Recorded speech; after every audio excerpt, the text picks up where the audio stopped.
Class 10th के syllabus में linear equation को सॉल्व करने का डिफरेंट मेथड बताया गया है।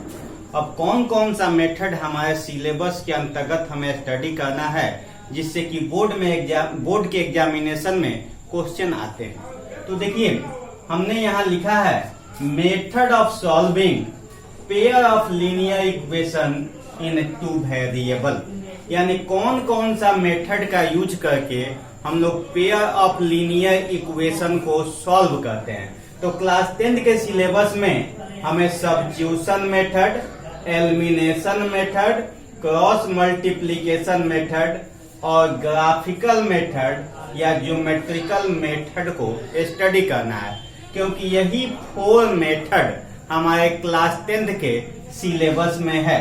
सारे मेथड के द्वारा हम लोग कैसे लीनियर इक्वेशन को सॉल्व किया जाता है इसको बारी बारी से डिस्कस करेंगे। अब तक जो भी स्टूडेंट अगर इसका लीनियर इक्वेशन का पार्ट 1 नहीं देखे होंगे तो ऊपर आपको आई बटन पे उसका लिंक दिया गया है, उसको क्लिक करके पहले लीनियर इक्वेशन पार्ट 1 को देखे, जिससे कि आपका linear equation in two variable का इंट्रोडक्शन और उसके बारे में जो बेसिक कॉन्सेप्ट है काफी अच्छे से कवर हो जाएगा। तब आपको ये काफी अच्छे से समझ में आएगा। और जो भी स्टूडेंट अगर इस चैनल पे नए हैं तो इस चैनल को सब्सक्राइब कर ले, ताकि उनको पूरा क्लास 10th का सिलेबस प्रॉपर वे में चलता रहे। और इस पूरे क्लास को शुरू से अंत तक देखिए, जिससे कि आपका किसी भी क्वेश्चन में कोई कंफ्यूजन नहीं रहे, किसी भी मेथड में कोई कंफ्यूजन नहीं रहे, और सारे क्वेश्चन को बारी बारी से हम लोग यहाँ डिस्कस करने वाले हैं। सारे बुक एनसीईआरटी, आर.एस. अग्रवाल और आर.डी. शर्मा के बुक का क्वेश्चन सॉल्व करने में आपको कोई भी परेशानी नहीं होगी अगर आप ये पूरा क्लास शुरू से अंत तक देखते हैं। तो देखते रहिए। आइए स्टार्ट करते हैं।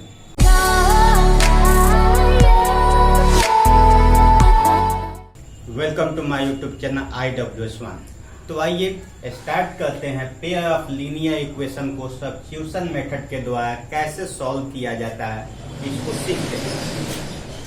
देखिए सब्स्टिट्यूशन मेथड के द्वारा सॉल्व करने के लिए जो भी इक्वेशन आपको गिवन होगा उस इक्वेशन को पहले इक्वेशन फर्स्ट और इक्वेशन सेकेंड कंसीडर कर लिया जाता है। यानी कि सब्स्टिट्यूशन मेथड से पेयर ऑफ लीनियर इक्वेशन को सॉल्व करना हो तो पहले तो गिवन इक्वेशन को equation first and equation second consider कर लिया जाता है। उसके बाद से इस दोनों में से किसी एक इक्वेशन के हेल्प से किसी एक इक्वेशन के हेल्प से या तो x का वैल्यू फाइंड किया जाता है या फिर y का वैल्यू फाइंड किया जाता है। जिस इक्वेशन से x या y का वैल्यू फाइंड किया जाता है उसको ही उस इक्वेशन में सब्स्टिट्यूट नहीं किया जाता है। अगर इक्वेशन फर्स्ट से x या y का वैल्यू फाइंड करेंगे तो सेकंड में सब्स्टिट्यूट करेंगे, और अगर इक्वेशन सेकंड से फाइंड करेंगे तो इक्वेशन फर्स्ट में सब्स्टिट्यूट करेंगे, और सब्स्टिट्यूट करने से ये हमारा x या फिर y का वैल्यू फाइंड हो जाता है और इक्वेशन सॉल्व होता है। तो आइए इस मेथड को समझते हैं। देखिए यहाँ पे पेयर ऑफ लीनियर इक्वेशन को हमने equation first and equation second consider कर लिया है। अब इक्वेशन फर्स्ट से x का वैल्यू यहाँ फाइंड करेंगे। तो इक्वेशन फर्स्ट से x का वैल्यू फाइंड करेंगे तो x वाले टर्म को छोड़ के बाकी जो भी टर्म है उसको एक तरफ ट्रांसपोज कर दिया जाएगा। तो देखिए y को जब ट्रांसपोज किया जाएगा तो इसका साइन चेंज हो जाएगा, यानी x का वैल्यू 14 माइनस y हो जाएगा। इसको इक्वेशन थर्ड कंसीडर कर लिए। अब इक्वेशन फर्स्ट से x का वैल्यू फाइंड किए हैं तो इसको हमें सेकंड में सब्स्टिट्यूट करना होगा। अगर सेकंड से फाइंड करते तो फर्स्ट में सब्स्टिट्यूट करते, यहाँ पे इक्वेशन फर्स्ट से हमने x का वैल्यू फाइंड किया है, तो इसको इक्वेशन सेकंड में सब्स्टिट्यूट करेंगे। तो देखिए इसको कैसे सब्स्टिट्यूट किया जाएगा। x के वैल्यू को इक्वेशन सेकंड में सब्स्टिट्यूट करेंगे, क्योंकि x का वैल्यू इक्वेशन फर्स्ट से फाइंड किया है। तो इक्वेशन सेकंड में x के प्लेस पे x का वैल्यू सब्स्टिट्यूट करना है। तो देखिए यहाँ x के प्लेस पे x का वैल्यू सब्स्टिट्यूट कर देंगे, तो 14 माइनस y x के प्लेस पे वैल्यू पुट कर दिए। फिर रिमेन्स टर्म को वैसे ही लिख देंगे, माइनस y इक्वल टू 4। ये आ गया 14, y और y दोनों को ऐड कर दीजिए, माइनस y माइनस 2y हो गया इक्वल टू 4 आ गया। अब y वाले टर्म को एक तरफ, रिमेन्स टर्म को एक तरफ ट्रांसपोज कीजिए। तब 14 को जब इधर ट्रांसपोज करेंगे साइन चेंज हो जाएगा। तो यहां आ गया आपको माइनस 2y इक्वल टू 4 में से 14 को माइनस करेंगे तो माइनस 10 आ जाएगा। ये माइनस से माइनस कैंसिल हो गया। अब y का वैल्यू यहां से फाइंड करना है, तो 2 यहां मल्टीप्लाई में है, जब ट्रांसपोज हो जाएगा तो डिवाइड में आ जाएगा, और 2 से 10 5 टाइम्स में कैंसिल हो जाएगा। इस तरह से y का वैल्यू 5 आ गया। अब इसी y के वैल्यू को इक्वेशन थर्ड में सब्स्टिट्यूट कर दीजिए। वैसे आप y के वैल्यू को फर्स्ट, सेकंड या थर्ड किसी में पुट कीजिएगा तो x का वैल्यू फाइंड हो जाएगा, लेकिन ज्यादा आसान होगा कि आप इक्वेशन थर्ड में पुट करें, यहां से डायरेक्ट वैल्यू x का फाइंड हो जाएगा। तो देखिए y के वैल्यू को हम इक्वेशन थर्ड में सब्स्टिट्यूट कर रहे हैं, तो यहां लिखना होगा putting the value of y in equation third. तो देखिए इक्वेशन थर्ड में जब y का वैल्यू फाइंड करेंगे तो x का वैल्यू 14 माइनस y है, y के प्लेस पे y का वैल्यू यहाँ पुट कर दिए 5। 14 में से 5 को माइनस कर देंगे 9 आएगा। इस तरह से x और y का वैल्यू यहाँ फाइंड हो गया, यानी x का वैल्यू 9 और y का वैल्यू 5। यही आपका इस पेयर ऑफ लीनियर इक्वेशन का सॉल्यूशन हो गया। यानी जो क्वेश्चन नंबर 1 था उसका ये सॉल्यूशन आ गया, x इजकल टू 9 और y इजकल टू 5। तो आइए अब नेक्स्ट क्वेश्चन को सॉल्व करते हैं और समझते हैं कि इसको भी कैसे सॉल्व किया जाएगा। तो यहाँ क्वेश्चन नंबर 2 को सॉल्व करा है। तो देखिए क्वेश्चन नंबर 2 में ये इक्वेशन हमारा first equation s minus t equal to 3 है, तो इसको इक्वेशन फर्स्ट कंसीडर कर लेंगे। और सेकेंड इक्वेशन में देखिए s और t का कोएफिशिएंट फ्रैक्शन में, जब भी किसी भी वेरिएबल का कोएफिशिएंट फ्रैक्शन में होगा तो उसको सिंप्लीफाई करके पहले उसका कोएफिशिएंट इंटीजर में लाना होगा। तो देखिए इसको सिंप्लीफाई कर रहे हैं, ये s by 3 plus t by 2 equal to 6 है। तो यहाँ सिंप्लीफाई करने के लिए इसको ऐड करना होगा, तो एलसीएम लेंगे 3 और 2 का, कितना आएगा 6। अब इसके डिनोमिनेटर से इसको डिवाइड करेंगे, 3 से 6 2 टाइम्स में, 2 से s में मल्टीप्लाई हो जाएगा 2s आ जाएगा यहाँ पे। फिर अब 2 से 6 को डिवाइड करेंगे 3 टाइम्स में, 3 से t में मल्टीप्लाई हो जाएगा 3t आएगा। यानी इसको रेशनल नंबर का जैसे एडिशन किया जाता है वैसे ही इसको सॉल्व किए। अब देखिए यहाँ आ गया 2s plus 3t equal to cross multiply करेंगे तो 36। इस तरह से यहाँ s और t का कोएफिशिएंट जो है यह इंटीजर में आ गया। अब इक्वेशन फर्स्ट से s या t का वैल्यू फाइंड करेंगे और उसको सेकंड में सब्स्टिट्यूट करेंगे। तो देखिए यहाँ इक्वेशन फर्स्ट से एस का वैल्यू फाइंड कर रहे हैं। तो इक्वेशन फर्स्ट से एस का वैल्यू फाइंड करेंगे तो एस वाले टर्म को छोड़ के रिमेन्स टर्म को एक तरफ ट्रांसपोज करना होगा। माइनस टी को जब ट्रांसपोज कीजिएगा तो प्लस टी आ जाएगा। इसको इक्वेशन थर्ड कंसीडर कर लीजिए। अब इसी एस के वैल्यू को सेकंड में सब्स्टिट्यूट करना होगा, क्योंकि एस का वैल्यू जो है हम इक्वेशन फर्स्ट से फाइंड किए हैं। फर्स्ट से फाइंड किए हैं तो सेकंड में सब्स्टिट्यूट करेंगे, और अगर सेकंड से फाइंड किए जाते हैं तो उसको फर्स्ट में सब्स्टिट्यूट करते हैं। तो देखिए यहाँ पे सब्स्टिट्यूट कर रहे हैं एस के वैल्यू को, तो यहाँ लिखना होगा putting the value of S in equation second. अब इक्वेशन सेकंड में एस का वैल्यू पुट करेंगे तो यहाँ 2 और एस के प्लेस पे एस का वैल्यू 3 प्लस टी हो जाएगा। Plus 3t equal to 36। Bracket को रिमूव कीजिए तो 2 से मल्टीप्लाई होगा, 2 से 3 में 6 आ जाएगा, 2 से t में मल्टीप्लाई होगा तो 2t आएगा, प्लस यहाँ 3t बचा इक्वल टू 36। अब वेरिएबल टर्म को एक पास और कांस्टेंट टर्म को एक पास, तो 2 और प्लस 3 ये हो जाएगा 5t। कांस्टेंट टर्म को एक तरफ ट्रांसपोज कीजिए तो 6 को इधर ट्रांसपोज करेंगे तो माइनस में आ जाएगा। 5t इक्वल टू 36 में से 6 को माइनस करेंगे ये 30 आ गया। अब यहां से t का वैल्यू हमें फाइंड करना होगा, तो 5 को इधर ट्रांसपोज करेंगे तो 5 से 36 टाइम्स में कैंसिल हो गया, तो t का वैल्यू यहाँ पे 6 आ गया। अब t के वैल्यू को यहाँ इक्वेशन थर्ड में सब्स्टिट्यूट कर दीजिए।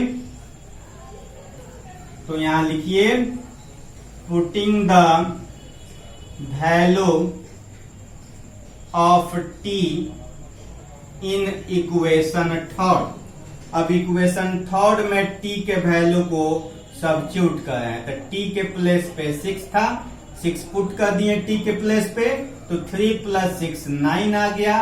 इस तरह से यहाँ इक्वेशन को सॉल्व करने पे s का वैल्यू 9 और t का वैल्यू 6 आ गया। इस तरह से ये सेकेंड नंबर इक्वेशन भी हमारा सॉल्व हो गया। अब आते हैं थर्ड नंबर इक्वेशन पे। तो थर्ड नंबर इक्वेशन देखिए, यहाँ थर्ड नंबर इक्वेशन है 3x minus Y is equal to 3। इसको इक्वेशन फर्स्ट कंसीडर कर लिए। 9x minus 3y is equal to 9, इसको इक्वेशन सेकंड कंसीडर कर लिए। हमने अपने फर्स्ट पार्ट में यह बताया था कि जब भी पेयर ऑफ लीनियर इक्वेशन का यूनिक सॉल्यूशन होगा, यानी ओनली वन सॉल्यूशन होगा, तभी उसको सॉल्व किया जाएगा, अदरवाइज उसको सॉल्व नहीं किया जाएगा। तो यहाँ पे देखिए इसी टाइप का कुछ केस है यहाँ पे। तो पहले a1 बाई a2 का वैल्यू यहाँ फाइंड कर लीजिए। तो a1 बाई a2 का वैल्यू 3 बाई 9, इसको कैंसिल हो रहा है तो कैंसिल कर दीजिए, 1 बाई 3 आ गया। सेम वैसे ही b1 बाई b2 का भी वैल्यू फाइंड कर लीजिए। तो यहाँ -1 बाई -3, माइनस से माइनस कैंसिल होके 1 बाई 3। वैसे ही c1 बाई c2 का भी वैल्यू फाइंड कर लीजिए। तो ये भी 3 बाई 9 कैंसिल होके ये भी 1 बाई 3 आ गया। तो यहाँ देखिए a1 बाई a2 का वैल्यू इक्वल है b1 बाई b2 के, और ये इक्वल है c1 बाई c2 के।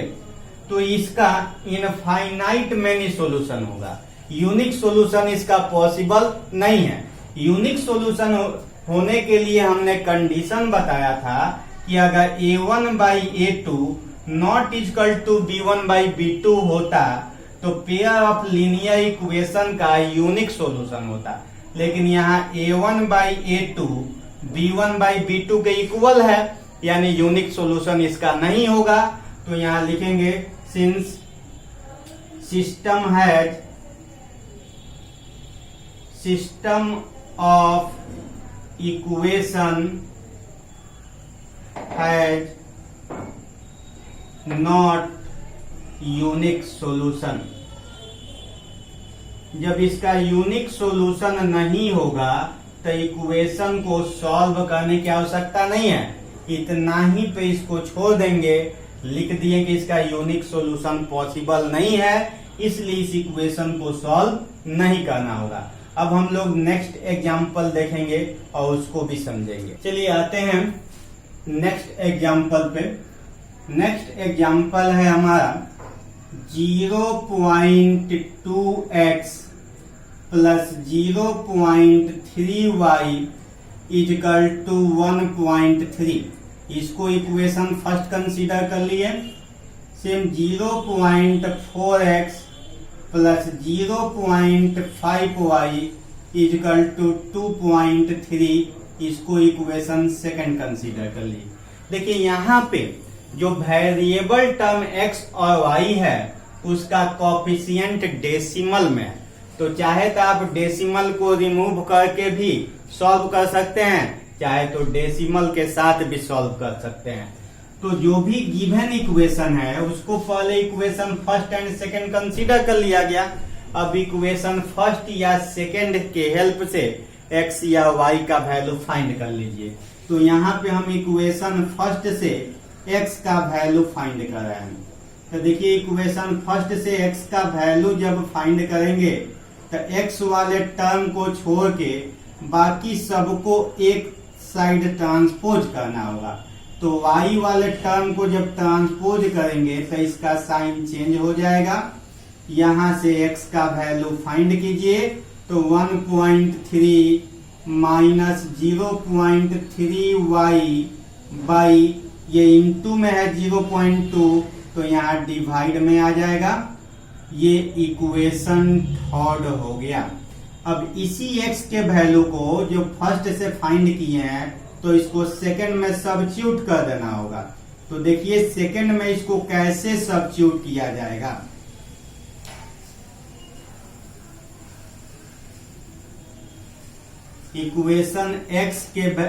इक्वेशन फर्स्ट से जो x का वैल्यू फाइंड किए हैं इस वैल्यू को सेकंड में सब्स्टिट्यूट करना है।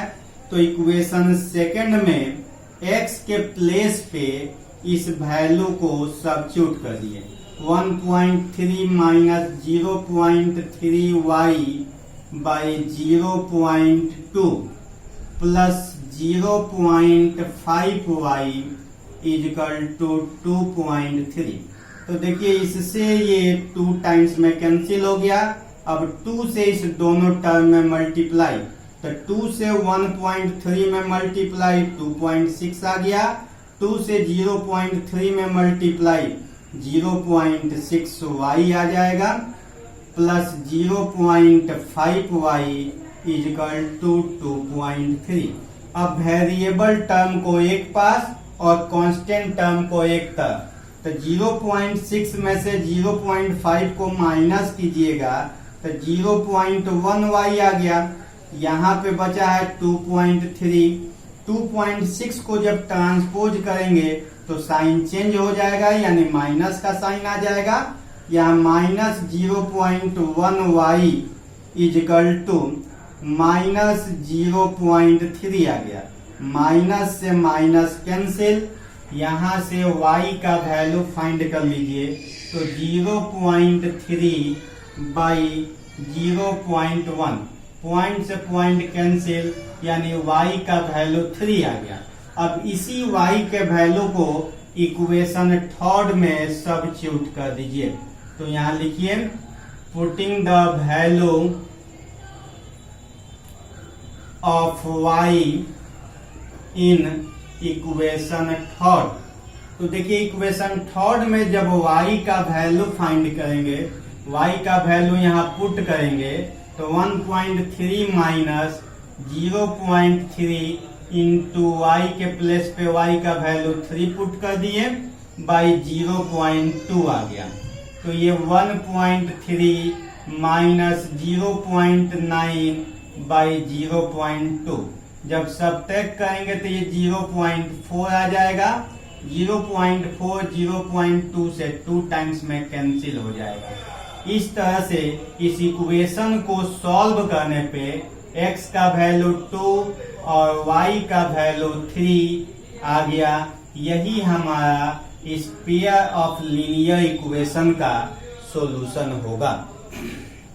चलिए अगला क्वेश्चन सॉल्व करते हैं सब्स्टिट्यूशन मेथड से और समझते हैं सब्स्टिट्यूशन मेथड के प्रोसेस को।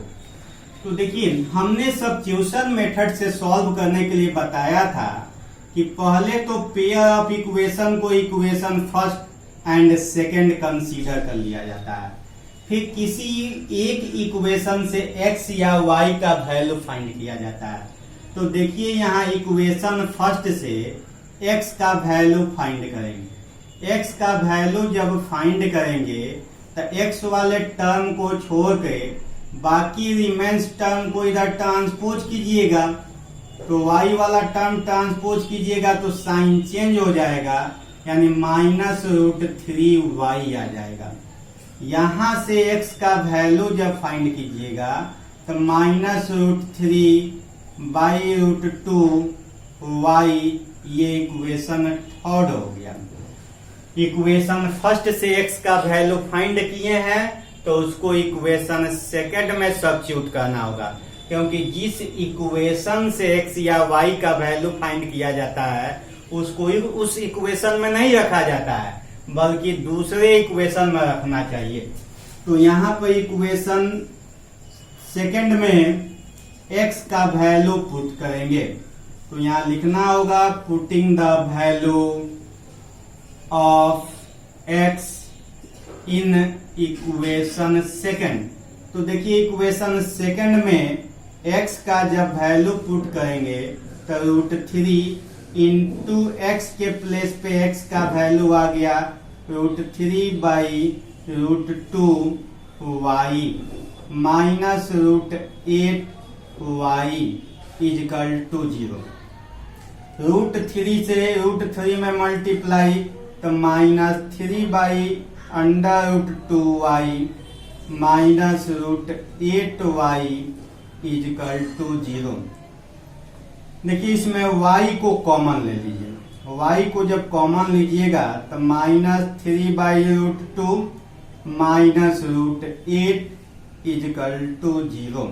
यहां से y का वैल्यू फाइंड करना है तो 0 ये इनटू में है तो डिवाइड में चला आएगा तो -3/√2 -√8। देखिए 0 को किसी भी नंबर से डिवाइड किया जाता है तो क्वोशिएंट 0 ही आता है। इस तरह से y का वैल्यू यहाँ फाइंड हो गया, y का वैल्यू 0 आ गया। अब y के वैल्यू को इक्वेशन थर्ड में पुट कर दीजिए, तो यहाँ लिखिए putting the value of y in equation third. तो इक्वेशन थर्ड में y का वैल्यू पुट करेंगे तो y के प्लेस पे y का वैल्यू 0 पुट कर दिए। 0 को किसी भी नंबर से मल्टीप्लाई किया जाता है तो प्रोडक्ट 0 ही आता है। इस तरह से इस इक्वेशन को सॉल्व करने पे x इजकल टू 0 और y इजकल टू 0 इसका सॉल्यूशन हुआ। एक चीज और ध्यान रखिएगा, जब भी पेयर ऑफ लीनियर इक्वेशन का दोनों इक्वेशन में अगर कांस्टेंट टर्म 0 हो तो उसका सॉल्यूशन हमेशा 0 ही आता है। तो आशा करते हैं कि आपको pair of linear equation solve करने का सब्स्टिट्यूशन मेथड समझ में आया होगा। अगर आपको ये वीडियो पसंद आया तो आप इसे लाइक कीजिए और अधिक से अधिक स्टूडेंट के पास शेयर कीजिए ताकि सारे स्टूडेंट इस क्लास का पूरा बेनिफिट ले सके। Thank you.